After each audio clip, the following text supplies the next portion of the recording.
आगे बढ़ते हुए रुख करेंगे हारूनाबाद का। मुल्क भर की तरह हारूनाबाद में भी पाक फौज के हक में रैली निकाली गई।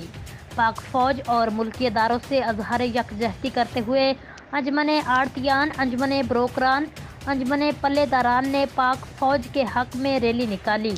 अब्दुल सलाम अब्बासी की रिपोर्ट के मुताबिक पाक फौज और मुल्की इदारों से अजहार यकजहती के सिलसिले में सानिहा 9 मई के हवाले से अंजमन आड़तियान, अंजमन ब्रोकरान, अंजमन पल्लेदारान ने पाक फौज के हक में रैली निकाली। रैली में शरीक शुरका ने हाथों में प्ले कार्ड्स उठा रखे थे जिस पर थे। रैली में मौजूद शुरका से मुकर्रिरीन ने खिताब करते हुए कहा, पाकिस्तानी कौम मुल्की इदारों और पाक फौज के शाना बशाना खड़ी है।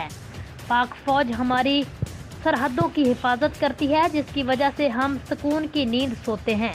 जो कौमें अपने शोहदा की इज्जत नहीं करती वो कौमें तबाह व बर्बाद हो जाती हैं। रैली गला मंडी से शुरू होकर कायदे आजम रोड, फवारा चौक, मेन बाजार से होती हुई गला मंडी पहुंचकर इख्तिताम पजीर हुई।